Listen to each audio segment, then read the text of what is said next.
పడ్డాం. మాకు పండుగలు ఉండవు, పబ్బాలు ఉండవు. అటు సంక్రాంతి చేసుకొని ఎవరు, ఇటు సమాధుల పండుగ చేసుకొని ఎవరు, ఇదేం మాయిదారి పాటలు అని. అవును, దేవుని సేవకునిగా పరిశుద్ధ గ్రంథంలో లేని వాటిని మనము ఆచరించకూడదు, వెంబడించకూడదు. మొదటి కీర్తనలో అదే చెప్పబడి, దుష్టుల ఆలోచన చొప్పున నడువక, పాపుల మార్గమన నిలువక, అపహాసకులు కూర్చుండే చోటులో కూర్చుండక. ఇవన్నీ దుష్టుడి ఆలోచన, పాపుల మార్గమై ఉంది.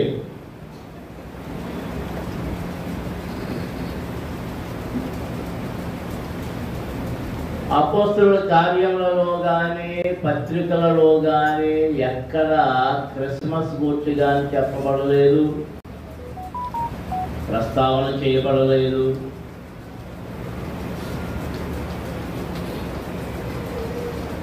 అలాగే గుడ్ ఫ్రైడే గురించి కానీ,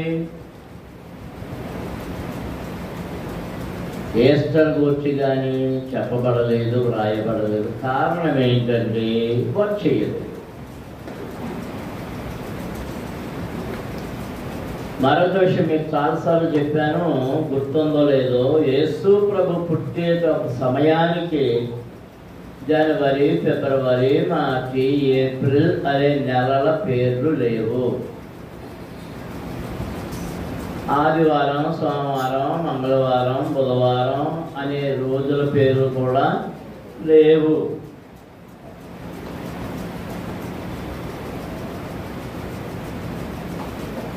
మరి వారు నెలలు యాదాలు నిర్ణయించుకున్నారంటే అమావాస్య నుండి అమావాస్యకు 30 రోజులు. అట్టి నిర్ణయం, దానిని చాంద్రమానం అంటారు. అంచేత ఈస్టర్ అనేది ఆదివారం కనబడదు, ఆదివారం అని చెప్పబడేది కాదు, నిజమైనది కాదు. అబద్ధాన్ని బోధించడం, అబద్ధాన్ని ప్రచారం చేయడం, అబద్ధాన్ని పాటించడం అబద్ధికుని యొక్క లక్షణం. అబద్ధం చాలా బలంగా ఉంటుంది, అందంగా ఉంటుంది, సౌందర్యంగా ఉంటుంది, రుచిగా ఉంటుంది, ఇష్టంగా రుచిగా ఉంటుంది. ఎల్మా నిర్మలా మేలి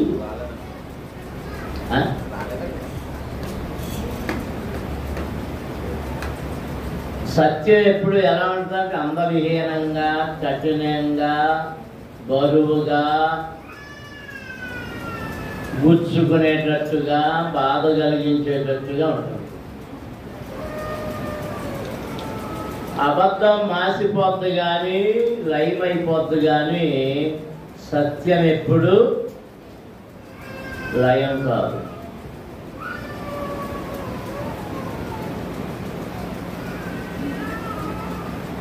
ఇశ్రాయేలు ప్రజలు ఐగుప్తు దేశములో విడుదల పొందడానికి ముందు ఆయన అనేక సూచక క్రియలు చేసిన తర్వాత, కార్యాలు చేయించిన తర్వాత, చివరిగా పస్కా ఆచరణ జరిగింది. అప్పుడు వారి కొరకు నెలలు నిర్ణయించబడ్డాయి. ఇశ్రాయేలీయుల కాలమానము అక్కడ ప్రారంభమైంది.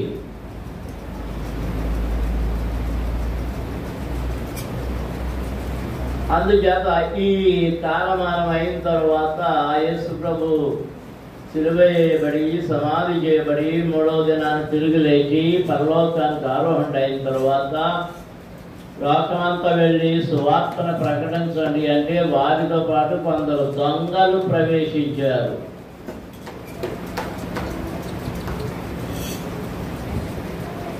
వాడు యోహాను కాలంలో కూడా యోహాను దగ్గర కూడా ప్రవేశించారు. పాడు చేయడం కొరకు వాళ్ళని ఈ మధ్యకాలంలో ఏమంటున్నారంటే కోవర్తుడు అంటున్నారు. ఒక పార్టీకి సంబంధించిన వాళ్ళు మరో పార్టీలోకి దూరి అక్కడ పాడు చేసేవాళ్ళని కోవర్తుడు, ద్రోహులు ద్రోహ బుద్ధి కలిగిన వారు. అలాంటి ద్రోహ బుద్ధితో క్రైస్తవ్యములో ప్రవేశించారు. వారు విగ్రహారాధనకు వ్యతిరేకమైనటువంటి క్రైస్తవ విశ్వాసాన్ని పాడు చేయడం కొరకు రకరకాల పన్నాగాలు పన్నుతున్న సమయంలో ప్రభు పరలోకానికి ఆరోహణ అయిపోయిన తర్వాత 325 సంవత్సరాల తరువాత ఒక్కొక్కళ్ళు మెల్లిగా ప్రవేశించి రకరకాల పద్ధతులు ప్రవేశపెట్టడం ప్రారంభించారు. ఆ తర్వాత ఇంచుమించు 1000 సంవత్సరాలు గతించేటప్పటికి పోప్ గ్రెగరీ అన్న ఆయన వచ్చి కొత్త క్యాలెండర్ ప్రవేశపెట్టాడు. ఆయన నిర్ణయించినవి ఈ ఆదివారం, సోమవారం, మంగళవారం, జనవరి, ఫిబ్రవరి, మార్చి, ఏప్రిల్ ఇవన్నీ కూడా గ్రీకు దేవత, రోమన్ దేవత పేర్లు.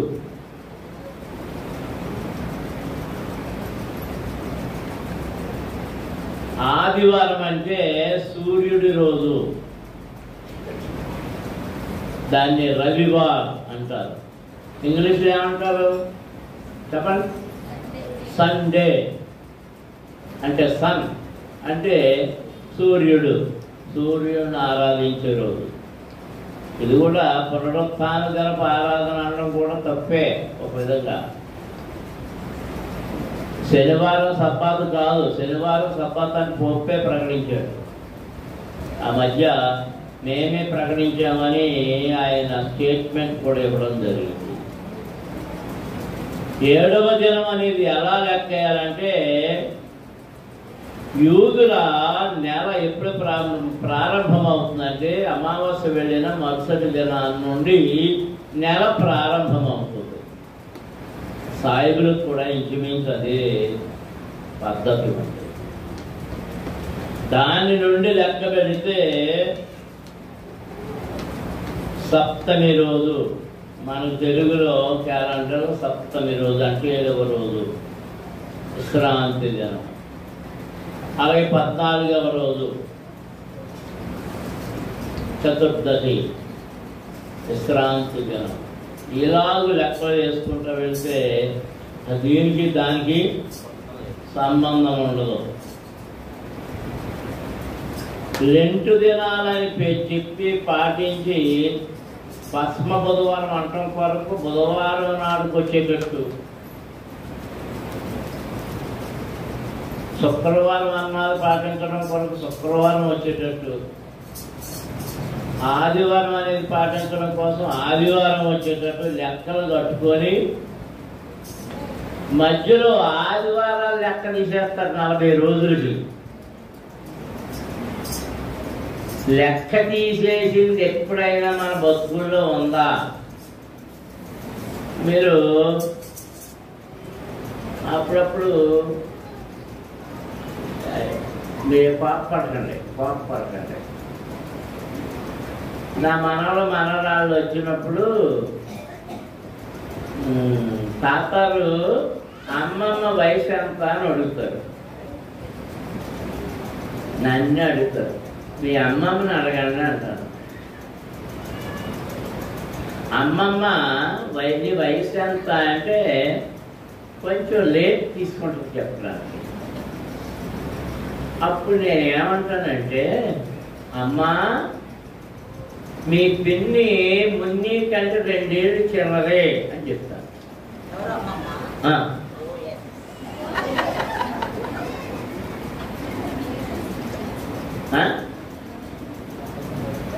వాళ్ళకి మొహాల్లో ఒకసారిగా మా పిన్ని కంటే చిన్నదా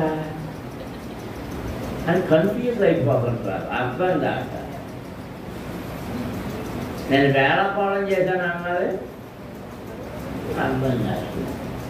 ఎందుకు చెప్తున్నానంటే మిమ్మల్ని ఎవరిని అడిగినా 70 ఏళ్ళ ఆడ మనిషిని నీ వయసు ఎంత అంటే నాకెంత అండి 36 కదండి అంటే ఆడ పిల్లకేమో 55 ఉంటుంది. అక్కడ ఈవిడ వయసు ఎంత? చాలా మంది కంప్లైంట్స్ ఏంటంటే మాకు పెన్షన్ వస్తలేదండి.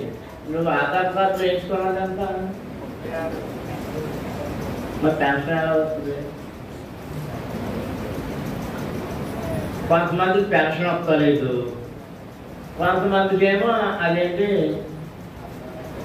18 ఏళ్ళకి వస్తలేదు. రెంటికి చెడ్డ రేవాడు. ఎందుకంటే నిజం ఒప్పుకోక అలాగే క్రైస్తవ్యాన్ని కూడా అబద్ధపు బాటలో పట్టించారు.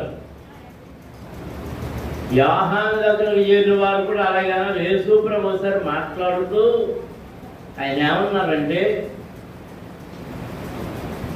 పరలోక రాజ్యము బలాత్కారుల చేత పట్టబడుచున్నది, అది యోహాను కాలము నుండి నేటి వరకు జరుగుతూనే ఉన్నది అన్నారు. ఎప్పటి నుండి అంట? అవన్నీ మరోసారి చెప్తారు. అందుకే కొంతమంది ఏమంటున్నారంటే ఏదో ఒక విధంగా ప్రభుని స్తుతిస్తున్నాం కదండి అంటున్నారు. ఏదో ఒక విధంగా అంటే ఒక దేవత పేరు ఈ వీళ్ళందరూ ఈ పెట్టినవన్నీ వేటిని ఆధారం చేసుకుని పెట్టారంటే గ్రీకు దేవతలు, రోమన్ దేవతల పేర్లు, ఆ దేవుళ్ళు పుట్టినరోజులు వాటిని నియమించి ఇవన్నీ బాగా వర్ధిల్లాలంటే క్రైస్తవ లోకానికి పెట్టాలి, లింక్ పెట్టాలని పెట్టారు.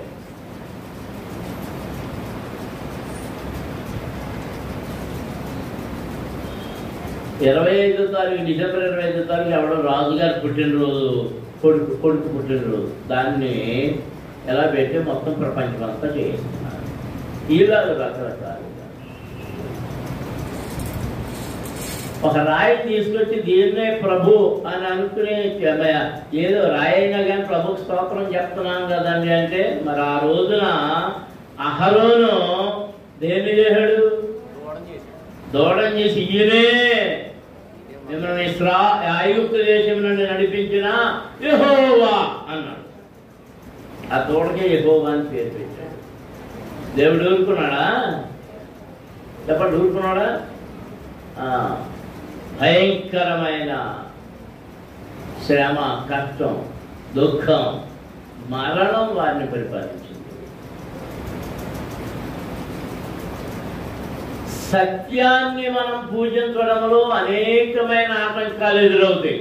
సత్యాన్ని తెలుసుకోవాలి ముందు. ఎవడెవడో సూట్లు బూట్లు వేసుకున్న వాళ్ళు ప్రసంగించినంత మాత్రాన అది సత్యం కాదు.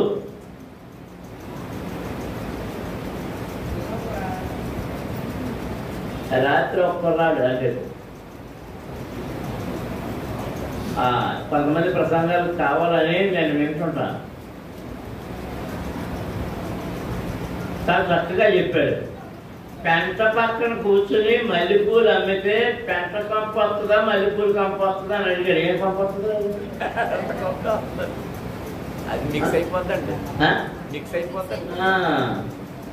కోల్డ్ పెంట బొట్టెట్టుకున్నాం అనుకోండి, మన మీద ఎన్ని డబ్బాలు ఈ అత్తరు గుమ్మరించుకున్నా అవసరం అయితే ఇది అది కలగలిపి కొత్త వాసన వస్తుంది. ప్యాంట్ అతను చాలా చక్కగా వివరించాడు. కానీ పెంచుకొస్తూని తిట్టాడు. పెంచుకొస్తూని తిట్టడంలో మళ్ళీ పెంచుకొస్తూని తిట్టినప్పుడు కూడా అందులో కొన్నిటిలో నేను ఏకీభవించాను, కొన్నిటితో ఏకీభవించాను. అతను చెప్పిన వాటిలో కొన్నిటిని ఏకీభవించలేదు. ఏంటి అంటే విశ్రాంతి దినం కొట్టివేయబడెను అని చెప్పాడు, అది ఏకీభవించలేదు. నేను దేవుని మాట, దేవుని ఆజ్ఞ ఏది కొట్టివేయబడలేదు, నెరవేర్చబడింది కానీ కొట్టివేయబడలేదు.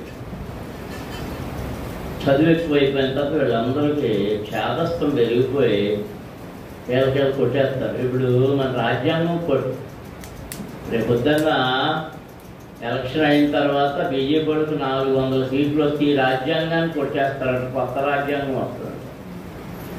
ఆ రాజ్యాంగంలో అందరూ కాషాయ బట్టలు వేసుకోవాలి, అందరం భగవద్గీత పుస్తకం వెళ్ళాలి. ఆయన బోర్డు ఆ రాజ్యాంగం రాసేసి ఉంచారంట ఆల్రెడీ.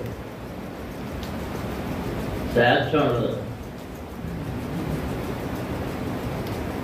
వారి నియమాలు వారి పద్ధతుల ప్రకారంగా ఉంటుంది. కానీ మరి మహనీయుడు అంబేద్కర్ గారి యొక్క ఆధ్వర్యంలో రచించబడినటువంటి రాజ్యాంగం ప్రజలందరికీ, పౌరులందరికీ చక్కటి హక్కులు కల్పించారు. దాన్ని పాడు చేయడానికి ప్రయత్నాలు చేస్తున్నారు. అంటే కొట్టివేయబడలేదు, నెరవేర్చబడుతుంది. ఎవడైనా మనిషిని హత్య చేసాడు అనుకుంటే ఒకడు కోర్టులో తీసుకెళ్ళి వాళ్ళకి శిక్ష చేశారు, దాంతో అయిపోయిందా ఐపీసీ సెక్షన్ ముగింపు అయిపోద్దా? లేదు, మళ్ళీ ఎవడైనా చేస్తే అది కొనసాగుతుంది. కొన్నిసార్లు దేవునికి ఇష్టం కాని వ్యాఖ్యానాలు చేస్తూ దేవునికి దూరంగా జరుగుతున్నారు. అది నాకు బాగా కలిగిస్తూ ఉంది. ఒక్క పౌలు గారి మాట పట్టుకుని వేలాడుతున్నాడు. పౌలు గారి శిష్యులో ఏసై శిష్యులో నాకు అర్థం కావట్లేదు. ఆయన ఒకటే మాట చెప్పారు, నేను ధర్మశాస్త్రాన్ని నెరవేర్చడానికి వచ్చాను కానీ కొట్టివేటకు రాలేదు. నెరవేర్చుట, ఆయన విశ్రాంతి దినాన్ని కొట్టివేయలేదు. ఇక్కడ కొట్టివేశారని చెప్తున్నాడు. ఆయన నేను విశ్రాంతి దినాన్ని కొట్టేశారని ఎక్కడ చెప్పారు? ఆయన చెప్పలే. ఇవన్నీ సొంత భాష్యాలను మార్చుకొని చెప్తున్నారు. కనుక ప్రియమైనటువంటి దేవుని పిల్లలారా, మనుష్యుల యొక్క ఆచారములు అవన్నీ చాలా గొప్పగా ఉంటాయి. ఆ పెంతుకొస్తుల గురించి ఆయన ఏమన్నా ఉంటే అది కూడా చెప్తాను. ఎందుకు నచ్చింది అన్న అంటే, పెంతుకొస్తాడు భాషలు మాట్లాడతారు, అది ఏం మాట్లాడతారు నిజమే, కానీ భాషలు ఉన్నాయి.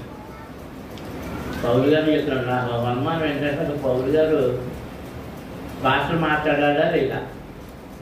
భాషలు మాట్లాడలేదు కాబట్టి ఆయన రకరకాలుగా మాట్లాడారు. మిగిలిన వాళ్ళందరూ పెంతుకొస్తు మేధగదిలో భాషలు మాట్లాడినారు.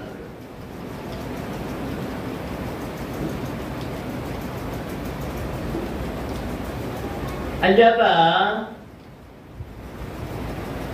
ఇంకోటి ఏమన్నాడంటే స్వస్థతలు అంటారు అని. స్వస్థత లేవని అనట్లేదు, కానీ ఎవడైనా నేను స్వస్థత చేస్తానని పెట్టుకుంటే మాత్రం అది తప్పన్నా అన్నాడు. అది కూడా నేను ఒప్పుకుంటున్నాను. మనుషుడు ఎవడు స్వస్థత చేయడానికి? స్వస్థపరిచేవాడు ఎవరు? దేవుడు స్వస్థపడు. నీ విశ్వాసమే నిన్ను స్వస్థపరచడానికి ప్రభువే చెప్పాడు.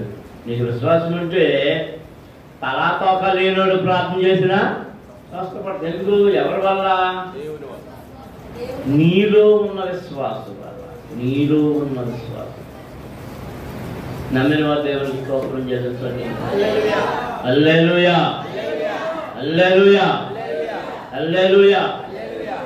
కనుక మనకు క్రిస్మస్ లేదనో, లెంట్ డేస్ లేవనో, లేకపోతే ఈస్టర్ లేదనో మీరు బ్యాంకు పెట్టుకోకండి. అవన్నీ మీకు పరలోకం కాదు, నరకాన్ని తీసుకెళ్తాయి. యేసుప్రభు ఎన్ని రోజులు శ్రమ పడ్డాడు చెప్పండి నాకు ఒక్క మాట. ఎన్నో రోజులు శ్రమ పడ్డాడు అండి రాజు గారు. లక్ష్మణుడు తీసుకెళ్ళారు. ఆ రోజంతా చెప్పడమే జరిగింది. రోజంతా తిప్పడమే జరిగింది. రాత్రి అయింది, శుక్రవారం పొద్దున్న తీర్పు చెప్పారు. అంతే, పొదాల మీద సిలువ పెట్టారు, తీసుకొచ్చారు. 3 సిలువ వేశారు. అప్పటికే నలిగిపోయాడు, దేహం అంతా రక్తం, రోడ్లన్నీ తడిచిపోయాయి. అయితే వాళ్ళు సిలువను మోసారో లేదో కానీ వాళ్ళకి దెబ్బలు తగలేదు, కానీ ఈయనకు మాత్రమే అందరూ కొట్టారు. అంచేత దేహం అంతా చీలికలు అయిపోయింది. కొరడాతో పడటంతో ఆ కొరడా చివర ఉన్నటువంటి గాలపు ముళ్ళైన శరీర మాంసాన్ని లాగేసి మాంసం అంతా కండలుగా వచ్చేసి రక్తపు కోళ్ళు. ఆయన దేహంలో ఉన్న రక్తం అంతా కారిపోయింది. అందుకే సిలువ వేడిన కొద్దిసేపటికి ఆయన చనిపోయాడు, తలవాల్చేశాడు. చనిపోయాడు లేదో చూడటం కోసం బయలుతో పడిచారు. ఏం కాలింది? రక్తం కాలలే, నీళ్లు రక్తము కాని. అంటే చచ్చిపోయినోడికే అలా వస్తుంది, చనిపోయాడని. అందుచేత కాళ్ళు తెరవలే, చావకపోతే మోకాళ్ళు తెచ్చేస్తారు. ఆయన కాళ్ళు తెరవబడతాయి.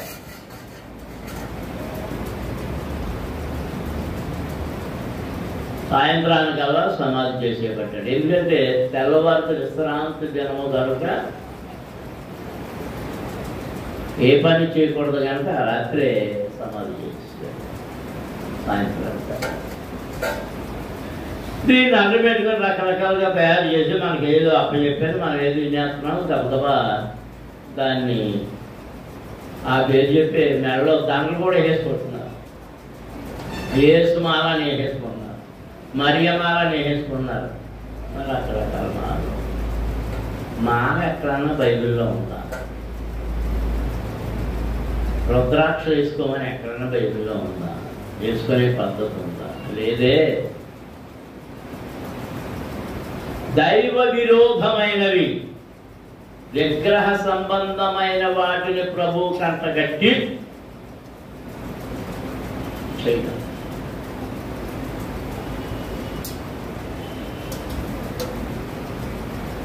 ఒక స్త్రీ తన భర్త మరొక స్త్రీతో మాట్లాడితే భరించలేదు. అలాగే పురుషుడు తన భార్య మరొక పురుషుడితో ప్రయాణించినా మాట్లాడినా భరించలేదు. మరి దేవుడు తన పేరు మీద వేరే వాటిని చేస్తుంటే ఆయన ఏమంటున్నాడు? నేను రోషము కలిగిన వాడును. అలాంటి వాడైనా రోషం కలిగిన వాడు. దేవునికి స్తోత్రం. ఈరోజు మనము 3వ ఆజ్ఞ కొద్ది నిమిషములు ధ్యానం చేసుకుందాం. 3వ ఆజ్ఞ నిర్గమకాండములో 20వ అధ్యాయం 3వ ఆజ్ఞకు చెప్పగలరా? నేనే చెప్పాలా? నీ దేవుడైన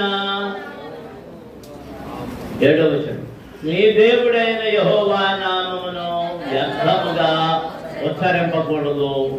యెహోవా తన నామమును వ్యర్థముగా ఉచ్చరింపు వానిని నిర్దోషిగా ఎంచడు. దేవునికి స్తోత్రం. దానిని మరలా ద్వితీయోపదేశ కాండములో 5వ అధ్యాయములో 2వ మారు వక్కాణిస్తూ ఉన్నాడు. 11వ వచనములో, నీ దేవుడైన యెహోవా నామమును వ్యర్థముగా ఉచ్చరింపకూడదు. యెహోవా తన నామమును వ్యర్థముగా ఉచ్చరించు వానిని నిర్దోషిగా ఎంచడు. దేవునికి స్తోత్రం. హల్లెలూయా, హల్లెలూయా.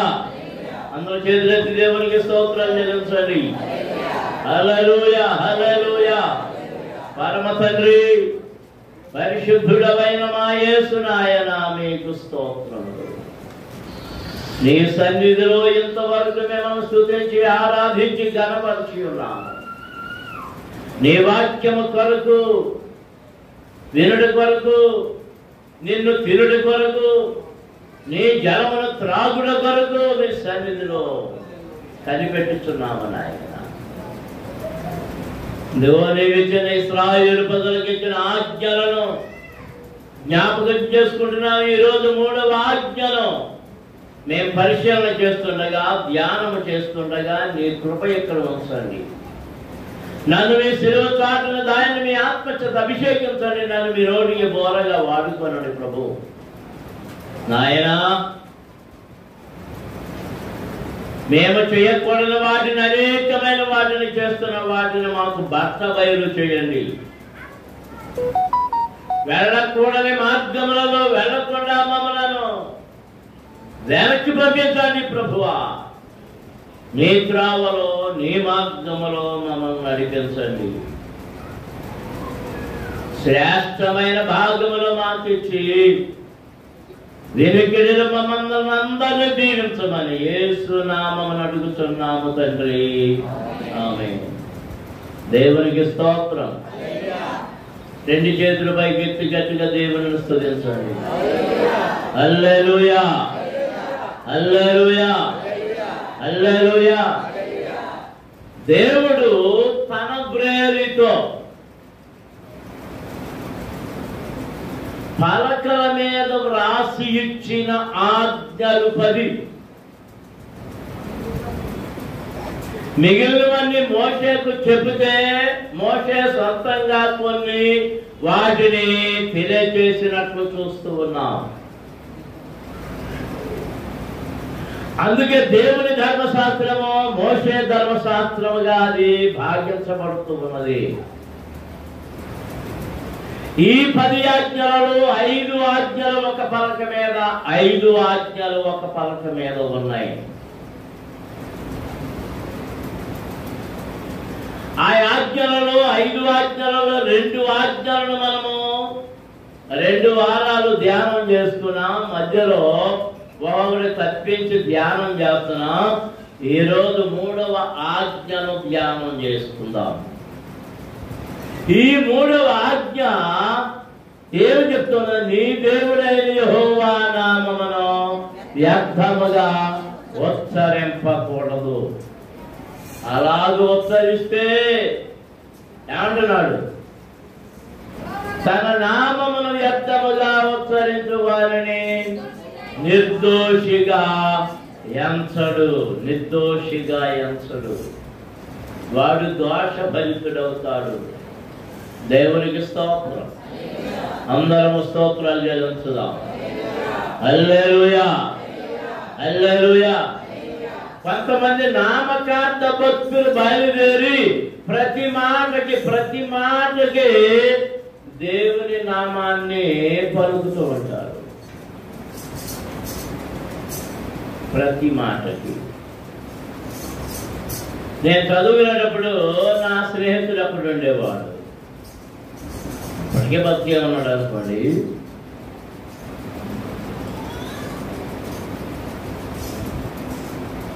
హై స్కూల్ అయిన తర్వాత డిగ్రీ కూడా అయిన తర్వాత డిగ్రీ చదువుతున్నప్పుడు మేమిద్దరం కలిసినప్పుడు మాటకు ముందు బైబిల్ రిఫరెన్స్ చెప్పి వాక్యాలు చెప్పడం మొదలైతే నాకు చాలా వింతగానూ సిగ్గుగాను అనిపించేది. సిగ్గెందుకు, వింతెందుకు, సిగ్గెందుకు? వింతెందుకంటే వీళ్ళెన్ని వాక్యాలు చదివేస్తున్నాడా అని. సిగ్గెందుకంటే అన్ని వాక్యాలు నేను చదవట్లేదు. గంట మాట్లాడామంటే 30 గంటల వాక్యాలే చెప్తున్నాడు. నేను ఉండి అనుకున్నా ఇది పెద్ద సేవకులు అయిపోతాడు గొప్పలు.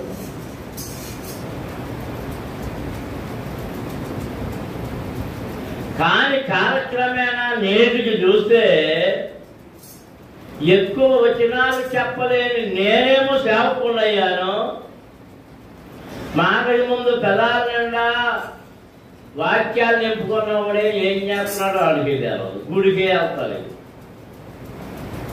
గుడికే వెళ్తారు. అంటే దేవుని నామమును ఎలా ఉచ్చరించాడు చెప్పండి? వ్యర్థముగా ఉచ్చరించుట. వ్యర్థముగా ఉచ్చరించుట. దేవునికి స్తోత్రం. హల్లెలూయా. ఒక్కసారి 137వ కీర్తన వాళ్ళు చదవం చూడండి. అక్కడ వాళ్ళు 137వ కీర్తన చదవండి. బైబిల్ లేవా? బైబిల్ ఉన్న వాళ్ళందరూ ఒకసారి ఎత్తి చూపించండి నాకు. లేని బైబిల్ వేస్తాను లేండి, కానీ 1000 రూపాయలు ఇవ్వాలి. మరి తీసారా? 137వ కీర్తన ప్రకటన గ్రంథానికి ముందు ఉంటుంది కదా? తీయండి. బబులోను నదుల యొద్ద కూర్చుంటున్నప్పుడు మనము సియోనును జ్ఞాపకము చేసుకుని ఎదుచుటిమి. వాటి మధ్యనున్న నిరవంజి చెట్లకు మన సితారాలు తగిలించుకుని అచ్చట మనలను చెరగొన్నవారు ఒక కీర్తన పాడుడి అని మనలను బాధించిన వారు సియోను కీర్తనలో ఒకదానిని మాకు వినిపించుడి అని మన వలన ఉల్లాసము కోరిది. అన్యుల దేశములో యెహోవా కీర్తనలు మనమెట్లు పాడుదుము. దేవునికి స్తోత్రం. అన్యుల దేశములో యెహోవా కీర్తనలు మనమెట్లు పాడుదుము. దేవునికి స్తోత్రం. ఎందుకంటే అన్యుల దేశంలో యెహోవాను వారు నిందిస్తూ ఉంటారు, యెహోవాను వారు అవమాన పాలు చేస్తూ ఉంటారు, ఆయన నామాన్ని వ్యర్థపరచుతూ ఉంటారు. అంచేత ఆయన నామముతో కూడిన పాటలు అన్యుల దేశములు నేను ఎట్లు ఆడగలను. దేవునికి స్తోత్రం. అందరూ స్తోత్రం చెల్లించుదాం గట్టిగా గట్టిగా. దేవుని పిల్లలారా, మీ బ్రతుకుల్లో, మీ నడవడికలో, మీ దైనందిన జీవితంలో, రోజువారీ జీవితంలో దేవుని నామమును అనవసరముగా ఎక్కడైనా వాడుతున్నావా? ఎక్కడ వాడతారో చెప్పనా? వాడకుండా లేరు మీరు ఎవరు, వాడకుండా లేరు. పెళ్ళాం భర్త దగ్గర వాడితే భర్త పెళ్ళాం దగ్గర వాడతారు. సులువైన మార్గం అబద్ధం తప్పించుకుంటారు. సులువైన మార్గం దేవుడి మీద ఒట్టు. లేదా కావాలంటే బైబిల్ మీద ఒట్టు. ఈ ఒట్టు పొట్టు నిన్ను దాకలయ్యా.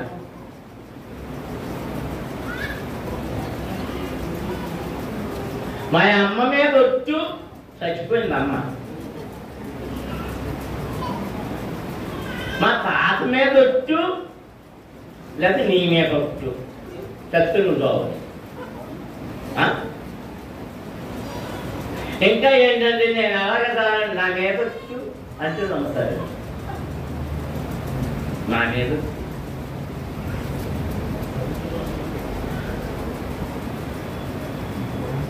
దేవుని నామమును వ్యర్థముగా ఉచ్చరించుట.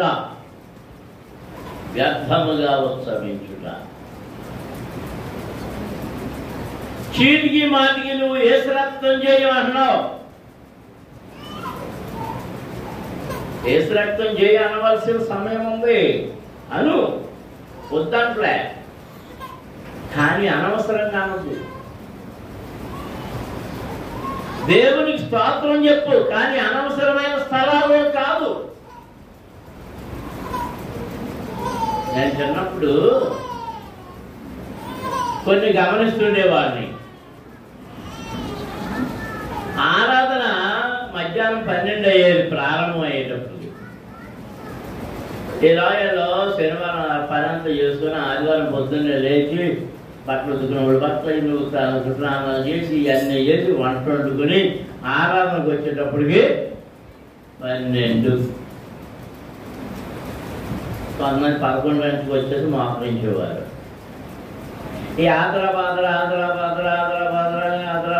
మొత్తంలో ఏంటి డబ్బా, ఏ డబ్బా? చందా బియ్యం డబ్బా, చందా డబ్బులు అవేమో చీర చెంగుని ముడెట్టుకుని బొడ్లు పెట్టుకుని. అప్పుడు బైబిల్ తక్కువగా ఉండేవి, చదువులేవి. అవి పుచ్చుకొని వస్తా ఎక్కడో అంటుకునేది జగడం. అంటుకుంటే ఎలా అంటుకునేది తెలుసా? నిన్న మధ్యాహ్నం పొలంలో మాట్లాడుతున్నాయి, మొన్న మధ్యాహ్నం ఖాళీగా ఉన్న ఇంటికాడతో కబుర్లు ఆడుకుంటున్నాయి. పొల్లమ్మేమో ఎల్లమ్మ దగ్గర అంటే ఎల్లమ్మేమో, సూరమ్మ దగ్గర అంటే సూరమ్మేమో, పూసమ్మ దగ్గర అంటే పూసమ్మేమో, మంగమ్మ దగ్గర అంటే మంగమ్మేమో. మళ్ళీ ఎల్లమ్మ దగ్గరకు వచ్చి చెప్పడంతో జగడం అంటుకొని ఆ హోరాహోరీగా జగడలాడుతున్నప్పుడు నేను చూసి ఏంటంటే డబ్బా ఈదు అవన్నీ అప్పుడు కంకర్ రోడ్లో వీళ్ళతో డబ్బా చేతిలో ఉండి నీ జనం చెయ్య, ఈ గురుడు లెక్క, ఈ తాడు తెగ ఇంకా ఉండి నువ్వు అయ్యాను లెక్కన ఎక్కడ వెళ్ళాను వచ్చైనా అని ఆయాసం వచ్చి మధ్యలో ఏసురత్నం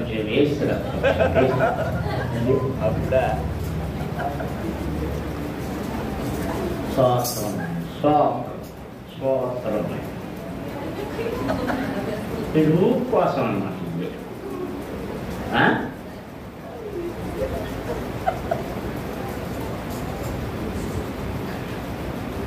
అక్కడ ఇప్పుడు మీరు టీవీ చూస్తా అయితే ఆ సీరియల్స్ చూస్తా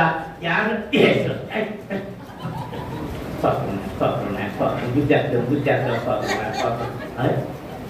ఏంటి గుద్దే ఏం చూస్తున్నాం టీవీ చూస్తున్నాం. ఆ సీరియల్లో ఆ సినిమాలో ఏదో చూస్తా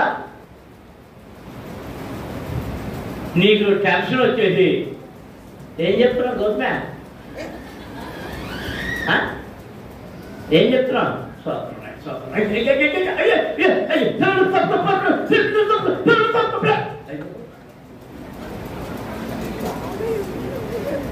నువ్వు పక్కొట్టాడు, నువ్వు పరిగెత్తుకెళ్ళి తప్పించు.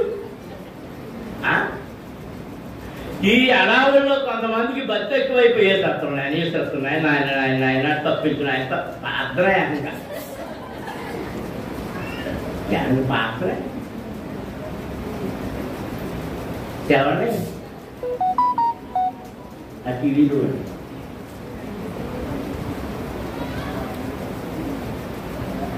నా నామమును వ్యర్థముగా ఉచ్చరించకూడదు.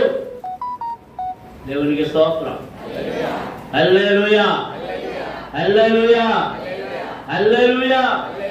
బబులోను దేశములోనికి చెరగొనుకోబడిన ఇశ్రాయేలు ప్రజల హెబ్రీయులు వారక్కడ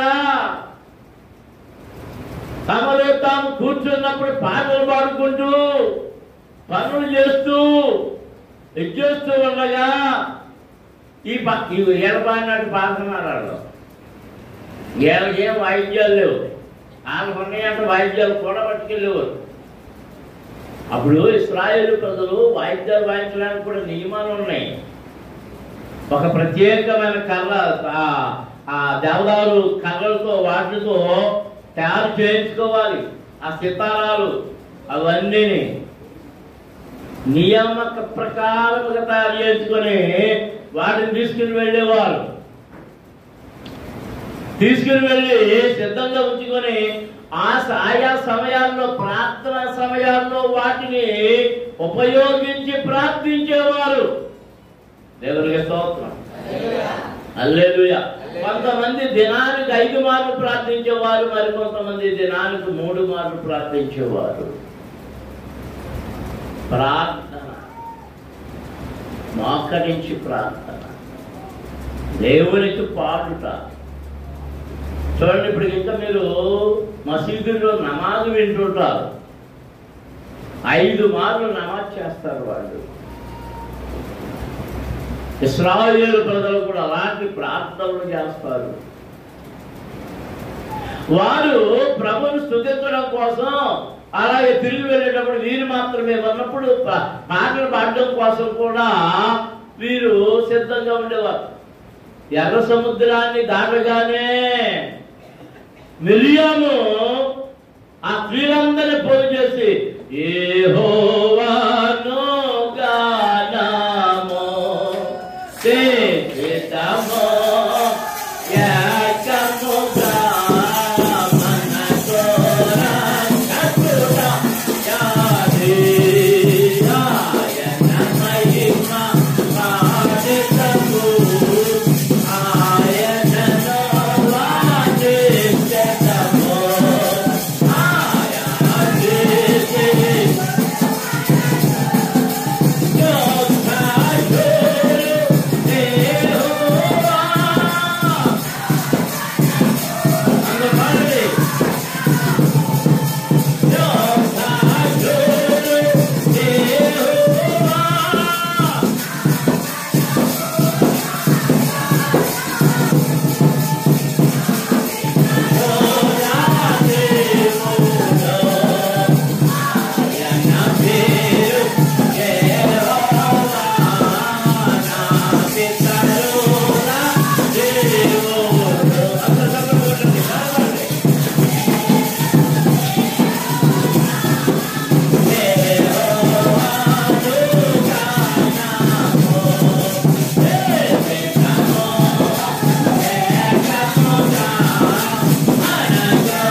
ఈ పాట రచయిత ఎవరో తెలుసా?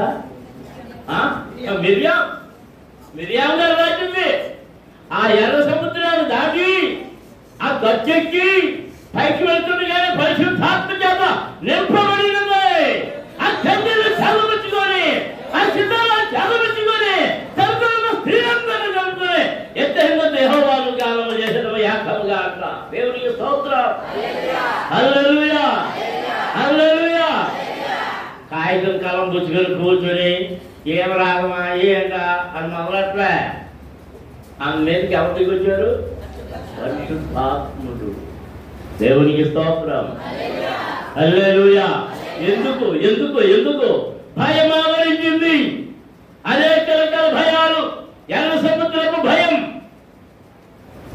రథాశ్వాల భయం, ఆకలి భయం, ఇన్ని రకాల భయాలు అనేటువంటి ఒక్కసారిగా ఎర్ర సముద్రం నుంచి బయటకు అడుగు పెట్టి అక్కడ సముద్రం కలిసిపోయి ఆ పర్వ సైన్యాలన్నీ ఆ ఎర్ర సముద్రంలో పుట్టలాగా చీమల పుట్టలాగా తేలిపోగానే దేవుని యొక్క కృప ఆ ఆనందం వారి హృదయాన్ని నింపేసింది. వారు దేవునికి స్తోత్రాలు మొదలు పెట్టారు. వెంటనే అందుకుంది యెహోవాను గానము చేసేదము యాకముగా అని. దేవునికి స్తోత్రం. హల్లెలూయా హల్లెలూయా హల్లెలూయా హల్లెలూయా. నువ్వు అవసరమైన కాదు పాడు, అవసరమైన కాదు స్థుతితో. దేవునికి స్తోత్రం. హల్లెలూయా. జగడాల్లో పాడకే నీకు దండం పెడతాను. జగన్నాథుడికి ప్రార్థన చేయకే మోకరించి నీకు దండం పెడతాను. ప్రయాణాల్లో బడాయి ప్రార్థన చేయక చాలాసార్లు చెప్పాను మీకు. ఒకసారి అమలాపురం వెళ్ళొస్తున్నాను. అమలాపురం వెళ్ళి అప్పటికి బస్సులు అదే రష్గా ఉండేవి, ఆర్టీసీ బస్సులు. రావులపాలెం వచ్చింది. రావులపాలెంలో ఒక అయ్యగారిని చూశాను. పెద్ద అయ్యగారులతో సేవ చేసేవాళ్ళు ఆయన చూడగానే గౌరవం కొద్దీ నా వెనకాల సీటు ఖాళీ అయితే ఆ జేబురుమాలు వేసి సీటు మా వాళ్ళు వస్తున్నారు వంశాన్ని ఇచ్చారు. ఆయన ఎక్కాడు. మొత్తం మీద ఎలాగో పెద్ద ఆయన పైకి వచ్చేసాడు. అయ్యా మీకు సీటు ఉంచాను అన్నాను. అనగానే సీట్ కాదు మాట్లాడలేదు. కింద జనమేమో గొప్ప కప్పల కింద ఉన్నారు. వాళ్ళేమో ఎక్కుతానికి లేదు. కాళ్ళు రెండు ఎక్కడ ఉన్నాయి? దారిలో. సీట్లో కూర్చి పాపం చేసుకొచ్చి కట్టుకొని సీటుకు మాకరించి నాయన. అందుకే అందరూ అంటున్నారు ఎంత పడాయి ఉందని నీ దగ్గర అనుకున్నాను. ప్రభు ఏం చెప్పాడు? వీధి మూలల్లో కానీ సందుల్లో కానీ రోడ్ల మీద కానీ మీరు మాటలు పాఠ్యమన్నాడా? దానికి విరుద్ధమా కాదా? ఇక చెప్తున్నారు కింద నుంచి జరగలే అని ఎంతకొచ్చి ఆటలు జరుపుతుంటే ఎవరు అన్నారు? మేము ఏం జరగయ్యా, ఇక్కడ ఎవరు అడ్డు ఉన్నాడా, ఎవడా అన్నారు. ఇంకోడు వచ్చాడు, ఎవరు నువ్వా అలా అడ్డంగా మాకు ఇచ్చావా? ఎవరికి అవమానం? నాకు చాలా సిగ్గేసింది. దేవుడిని అవమానం పట్టేసే అవసరం ఈయనకి అనవసరంగా ఈ జేబులు అదేసి దేవుడిని తిట్టించారు రా నాయన అని. అలాంటి పనులతో దేవుని నామమును పాడు చేయకో. దేవునికి స్తోత్రం. అందరూ స్తోత్రం చెల్లించుదాం. హల్లెలూయా హల్లెలూయా హల్లెలూయా. చూడండి, మీరు ఏమైనా అనుకోండి, మీకు భక్తుల్లో కనవచ్చు కానీ అందరూ కనబడినట్టు మోకరించండి, ప్రార్థన చేద్దాం, పెద్ద స్టేజ్ మీద మోకరిస్తారు. చూడండి, ఆయన చూస్తే పనికి మాని భక్తులని నా హృదయంలో ప్రార్థన అవుతుంది. ప్రార్థన చేయడానికి నిలబడి ప్రార్థన చేయొచ్చు. నెహెమీయా ఎలా ప్రార్థన చేశాడు? యెరూషలేము ఏడ్పు గోడ దగ్గర ఎలా ప్రార్థన చేస్తారు? గోడకు ఆనుకొని ప్రార్థన చేస్తారు.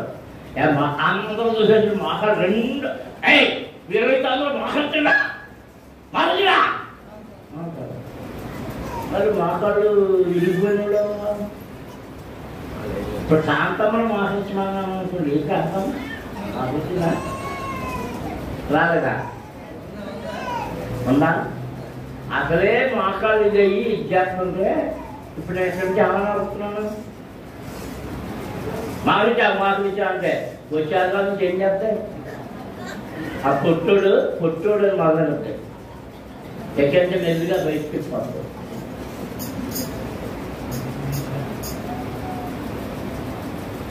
ఇది భక్తి నటన ఏ నటన భక్తి నటన నీ నటనతో దేవుని అవమానపరుస్తున్నావు దేవునికి స్తోత్రం హల్లెలూయా హల్లెలూయా ఈ ద్వితీయోపదేశ కాండములోనే 10వ అధ్యాయములో 20వ వచనం నుండి చదువుతాం. నీ దేవుడైన యెహోవాకు భయపడి ఆయనను సేవించి ఆయనను హత్తుకొని ఆయన నామమున ప్రమాణము చేయవలెను. ఆయనే నీకు కీర్తనీయుడు. నీవు కన్నులారా చూచుతుండగా భీకరమైన ఆ గొప్ప కార్యములను నీ కొరకు చేసిన నీ దేవుడు ఆయనే. నీ పితరులు 70 మంది అయి ఐగుప్తులకు వెళ్ళిరి. ఇప్పుడు నీ దేవుడైన యెహోవా ఆకాశ నక్షత్రముల వలె నిన్ను విస్తరింపజేసి ఉన్నాడు. దేవునికి స్తోత్రం హల్లెలూయా హల్లెలూయా హల్లెలూయా. లేవియ కాండములో 19వ అధ్యాయము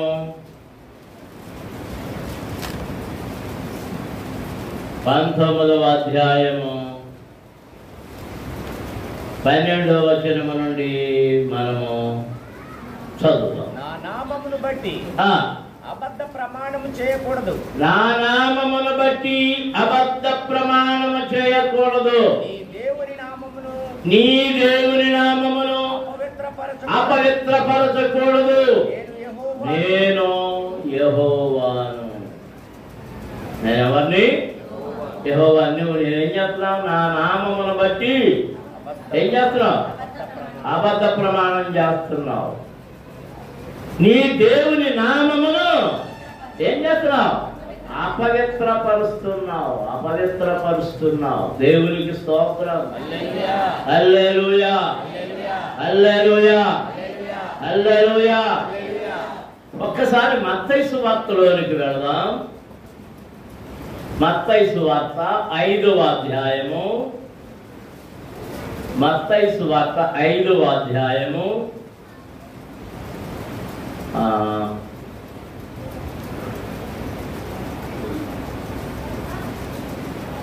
33వ వచనము నుండి. మరియు నీవు అప్రమాణము చేయక నీ ప్రమాణములను ప్రభువులకు చెల్లింపవలనని పూర్వీకులతో చెప్పబడిన మాట మీరు విన్నారు కదా. నేను మీతో చెప్పున్నదేమనగా ఎంత మాత్రము ఒట్టు పెట్టుకొనవద్దు, ఆకాశము చూడనవద్దు, అది దేవుని సింహాసనము, భూమి చూడనవద్దు, అది ఆయన పాదపీఠము, యెరూషలేము చూడనవద్దు, అది మహారాజు పట్టణము. నీ తల తోడని ఒట్టు పెట్టుకొనవద్దు. ఏది ఏ తోడు ఏ ఒట్టు పెట్టుకోకూడదు? నువ్వేమని పెట్టుకున్నావు? నా మీదొట్టు ఎక్కడెంతో చెయ్య, నా మీదొట్టు. ఎక్కడే ఉన్నాడు? నీ తల తోడనవద్దు. ఎందుకంటే నీ ఒక్క వెంట్రుకనైనాను తెలుపుగా కానీ నలుపుగా కానీ చేయలేవు. అప్పుడు ప్రభు సెలవు.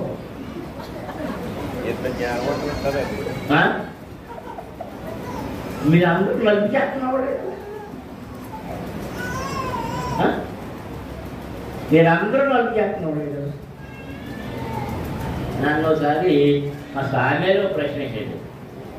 అయ్యగారు ఆ అయ్యగారు ఒక ఆయన పేరు చెప్పాడు. ఆ అయ్యగారు దిక్కెట్టుకుంటాడా వేసిండండి. యా అన్నాను. పెట్టినట్లేదు యా అన్నాను. ఎప్పుడు ఆయన జుట్టు ఒక్క వెంట్రుక కూడా కనబడినట్టు కనపడలేదండి అన్నమాట. అప్పుడు అనుమానం వచ్చింది నాకు. అప్పుడు వరకు కొంత మాట్లాడాలి. దిక్కెట్టుకుంటున్నాడంటే అర్థమైంది బోర్డు ఎత్తన్నమాట. ఏమీ లేదు నెత్తి మీద అసలు వెంట్రుకలే లేవు. విగ్గు దీనికి రంగేసిన పని లేదు. తలంటుకోవాల్సిన పని లేదు. తలంటుకోవాల్సి తీసి అక్కడ పడేస్తే లేకపోతే ఏ వాషింగ్ మెషిన్లోనే ఎత్తే అదే ఉతికేస్తుంది. ఈ బోర్డు చుట్టు మీద నుంచి శుభ్రంగా ఇది చేసుకోవచ్చు. మీకు ఎంత పని. కొంతమంది 15 రోజులకి వేసుకుంటే, కొంతమంది 10 రోజులకి వేస్తే, కొంతమంది వారానికి వేస్తే, కొంతమంది 3 రోజులకి వచ్చేసి, కొంతమంది రోజులు వేసుకుంటున్నారు. ఇలా కాదు. ఈ మధ్య నేను చూస్తాను అనుకున్నాను. ఎవరు ఆ రోజే చేసారో నాకు లెక్కలు తెలిసిపోతున్నాయి. మా అక్కడు కొంతమందికి ఇప్పటికి నిలవలేదు. ఏం నేర్పుతుంది?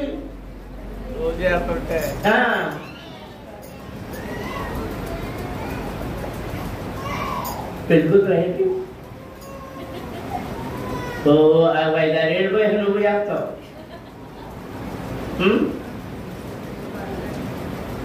మా నాన్నగారు చనిపోయేటప్పటికి 52 ఏళ్ళు వయసు. ఆయన జుట్టు 45 ఏళ్ల వయసులో ఇదంతా ఇది నా జుట్టు అది తగలబడిపోయింది. అందరూ తాతయ్య గారు అని జుట్టు. తాతయ్య గారు, అమ్మమ్మ గారు, నాయనమ్మ గారు అంటున్నారు, జుట్టు రద్దు వేసుకుంటున్నారు. మా పాత్రమ్మ గారు ఎన్నిసార్లు చెప్తుందో రన్ చేసుకో అని. నాకు దాని మీద విరక్తి వచ్చేసి ఇప్పుడు నన్ను ఎవరితో పెళ్లి చేసుకోవాలో చెప్పి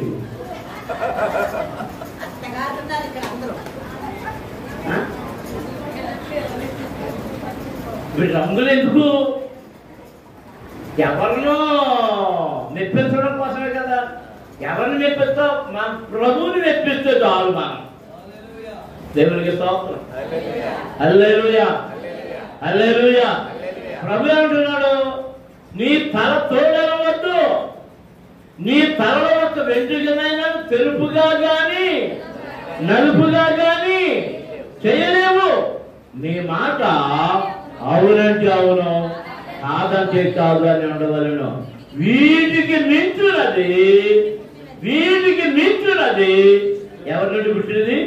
దుష్టుని నుండి పుట్టినది. అంటే ఎవరి చెప్పండి? దుష్టుడి నుండి. దుష్టుడు అంటే అపవాది, సాతానుడు. దేవునికి స్తోత్రం. కీడు నుండి దేవునికి స్తోత్రం.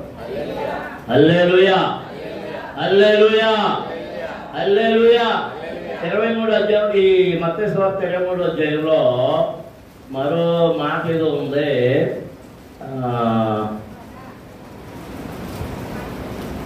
23వ అధ్యాయం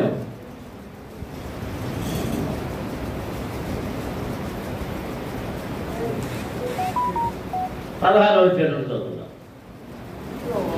అయ్యో అంధులైన మార్గదర్శకులారా, ఒకడు దేవాలయము తోడని వచ్చి పెట్టుకొని ఉంటే అందులో ఏమీ లేదు గాని దేవాలయములోని బంగారము తోడను వచ్చి పెట్టుకుంటే వాడు దానికి భక్తులని మీరు చెప్పుదురు. అవివేకులారా, అంధులారా, ఏది గొప్పది? బంగారమా? బంగారమును పరిశుద్ధపరచు దేవాలయమా? మరియు బలిపీఠముతో ఒకరు పెట్టుకొనుకుంటే అందులో ఏమీ లేదు గాని దానిపై 2 అర్పణముతో ఒట్టు పెట్టుకుంటే దానికి భక్తుడని మీరు చెప్పుదురు. అవివేకులారా, అంధులారా, ఏది గొప్పది? అర్పణమా? అర్పణమును పరిశుద్ధపరచు బలిపీఠమా? బలిపీఠము తోడని ఒట్టు పెట్టుకుని వాడు దాని తోడనియు దానిపై నుండి వాటన్నిటి తోడనియు ఒట్టు పెట్టుకొనుతున్నాడు. మరియు దేవాలయము తోడని ఒట్టు పెట్టుకుని వాడు దాని తోడనియు అందులో నివసించు వారి తోడని ఒట్టు పెట్టుకొనుతున్నాడు. మరియు ఆకాశము తోడని ఒట్టు పెట్టుకుని వాడు దేవుని సింహాసనము తోడనియు దానిపైన కూర్చున్న వారి తోడనియు ఒట్టు పెట్టుకొనుతున్నాడు. దేవునికి స్తోత్రం. హల్లెలూయా, హల్లెలూయా. సరే, మత్తయి సువార్త 7వ అధ్యాయంలో పోతాం. 7వ అధ్యాయంలో 19వ వచనం. మంచి ఫలములు ఫలింపని. 15 చదివేద్దాం. అబద్ధ ప్రవక్తల నుంచి ఉండి జాగ్రత్త పడుడి. వారు గొర్రెల చర్మములు వేసుకొని మీ ఎదుట వస్తులు కానీ లోపల వారు క్రూరమైన తోడేళ్ళు. వారి ఫలముల వలన మీరు వారిని తెలుసుకొందురు. ముండ్ల పొదలలో ద్రాక్ష పండ్లమైనను పల్లేరు చెక్కను అంజూరము పండ్లమైన కొయ్తురా. ఆ రాజులనే ప్రతి మంచి చెట్టు మంచి ఫలములు ఫలించను, పనికి మాలిన చెట్టు కాని ఫలములు ఫలించను.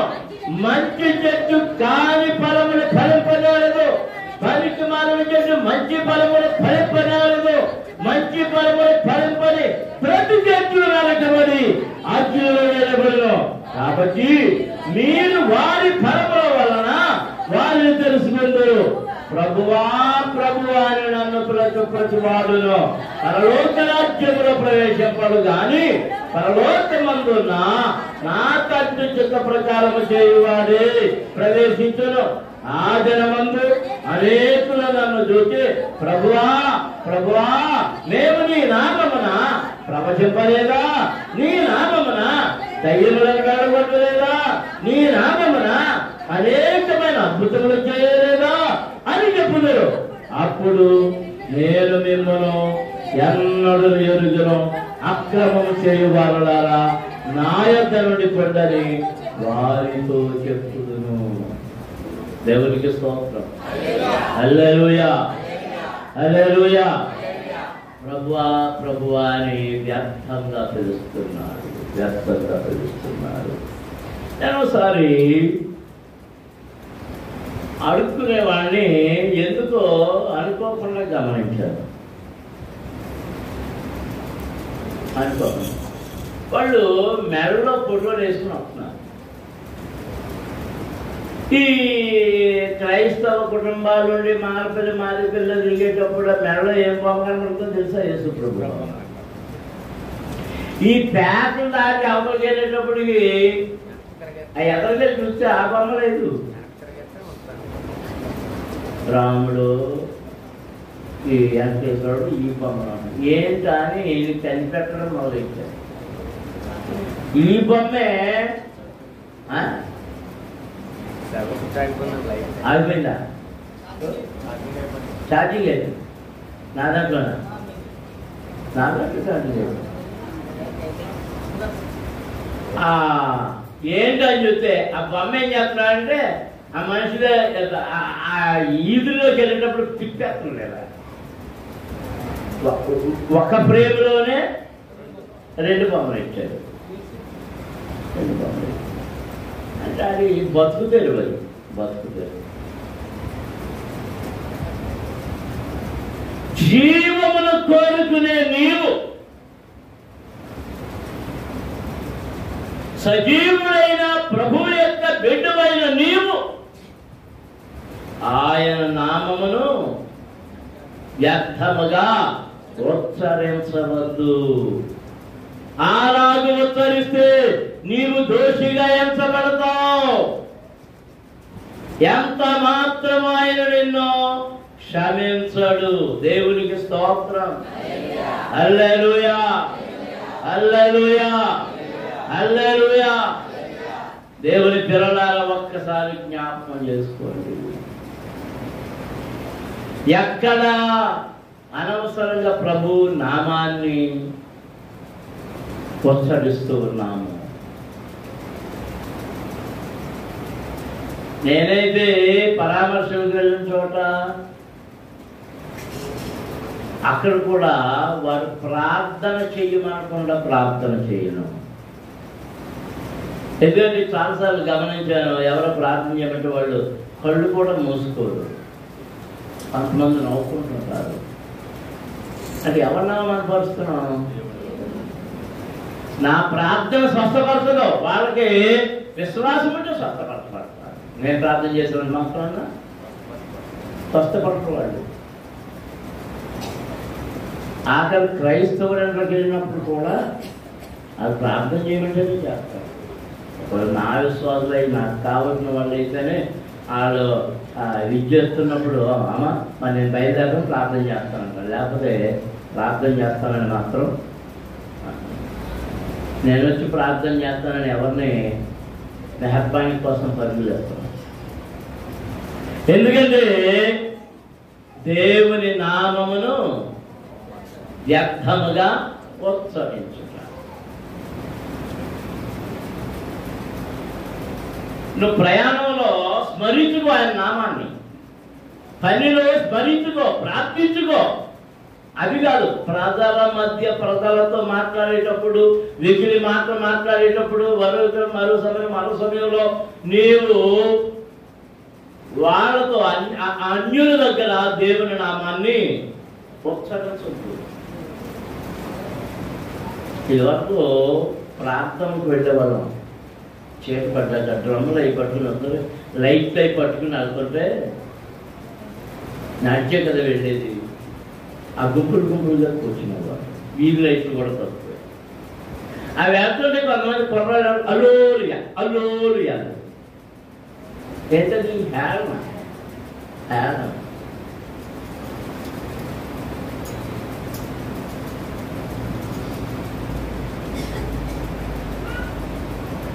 జాగ్రత్త. నువ్వు అనవసరంగా దేవుని నామాన్ని ఉచ్చరిస్తే దోషివైపోతున్నావు, దోషివి. అన్నిటికీ దేవుడే క్షమిస్తాడని నువ్వు అన్యాయం అక్రమం చేస్తుంటే ఆయన క్షమించడు. తప్పుడు బోధ. ఇది అన్యాయం అని తెలుసు, ఇది అక్రమం అని తెలుసు, ఇది పాపం అని తెలుసు.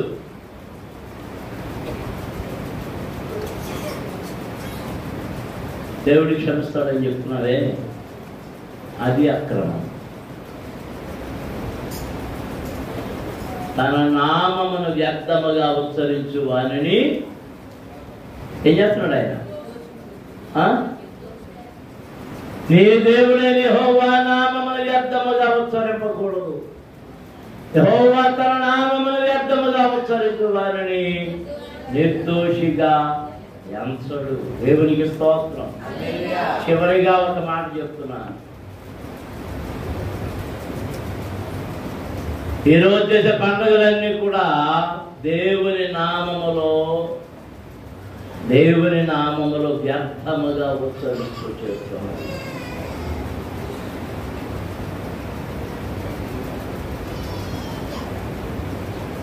తీర్పులో సమాధానం చెప్పాలి. భక్తి అనుకుంటున్నావేమో,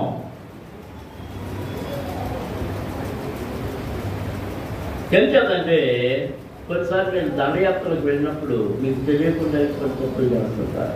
ఒకసారి దండయాత్రకు వెళ్ళాం, ప్రతి సంవత్సరం వెళ్ళేవాళ్ళం. దండయాత్రకు వెళ్ళాం. ఒక చోట నేను నిలబడ్డాక రాయి ఉంటే రాయి మీద కాలేసాను. మామూలుగా వీధిలో రాయి ఉంది, రాయి మీద కాలేసాను. కాలేజీ మళ్ళీ రాయినా చూశాను. అమ్మ బాబు ఎవడన్నా చూసాడా అని ఉడికిపడ్డాను. ఎందుకో తెలుసా, అది ఆ ఊళ్ళో కూడా పూజించే రాయి. ఎవడన్నా చూసుంటే నా పని ఏమైపోయాను, నాకు బుద్ధులు కూర్చున్నాను. చెక్కబడి రాడు దేవుళ్ళు. వాళ్ళ దేవుడిని అవమానిస్తే వాళ్ళు ఊరుకోరు. నువ్వైతే ఊరుకుంటావు. నువ్వే అవమానిస్తావు నీ దేవుణ్ణి. ప్రభు అంటున్నాడు, యెహోవా నామమును వ్యర్థముగా ఉచ్చరించు వానిని నిర్దోషిగా ఎంచుడు. ఈ గుడ్ ఫ్రైడే ఎవరిది? ఈస్టర్ ఎవరిది?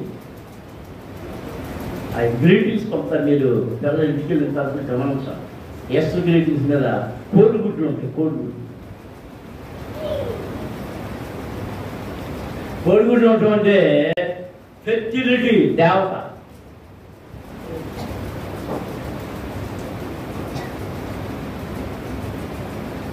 సంతాన సాఫల్యం చెందేటటువంటి దేవత. ఆ పురాణం లేదు. మన భారతదేశ పురాణంలో కూడా ఒక గుడ్డిచ్చిందని అంబ జగన్మాత గుడ్డెట్టిందని గుడ్లో నుంచి రకరకాల ఉన్నాయి. ఆ గుడ్డు అందరూ ఎడగలుగుతున్నారు, సమాధులు కడుతున్నారు. అంటే సమాధుల పండుగ ఒకటే రోమియోలు చేసేవారు రోమన్ సామ్రాజ్యం. ఈ క్యాథలిక్ వాళ్ళు ఏం చేశారంటే, ఇవాళ ఒక పోస్టింగ్ చూశాను, ఎవరు పెట్టాడు, ఒరే నాన్న ఉజ్జి నువ్వు లేకుండా నేను బతకలేకపోతున్నాను రా నాన్న, నువ్వు తొందరగా ఎక్కడి నుంచి వస్తావు, నువ్వు తొందరగా వచ్చేయరా, ఇదిగో నేను పలకరించాకే సమాధి కాడికి వచ్చాను రా. ఇప్పుడు నేను వెళ్ళేది అనుకోండి, మా నాన్నగారు మా అమ్మ బాగా నాన్న కూర్చో అని చెడు పక్కన కూర్చోబోతున్నారు చెప్పండి. ఒకవేళ ఆ సమాధి మీద కూర్చున్నాను అనుకో, ఒరే నా కాళ్ళ మీద కూర్చున్నాను, నా గుండెల మీద కూర్చున్నా, నా మీద ఎక్కేసి కూర్చున్నాను సార్ పెడతారా? చెప్ప కదా, మా అమ్మ పెడతా మా నాన్నగారు పెడతారా?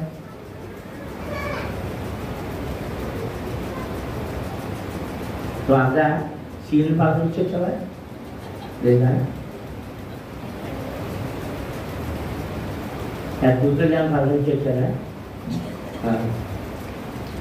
ఆ వ్యక్తులేది పాపలు నాన్న పాత్ర కదా.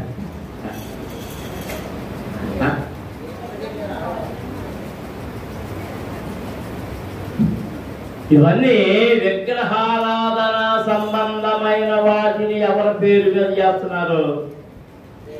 దేవుని పేరు మీద.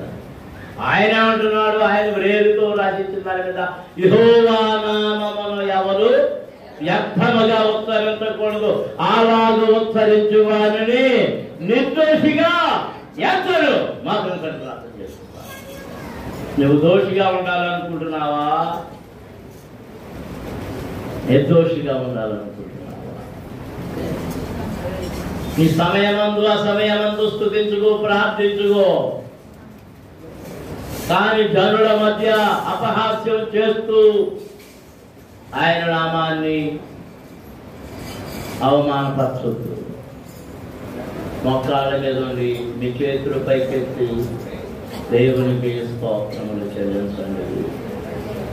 స్తోత్రములు. హల్లెలూయా, హల్లెలూయా, హల్లెలూయా, హల్లెలూయా. స్తుతించండి, స్తుతించండి. హల్లెలూయా.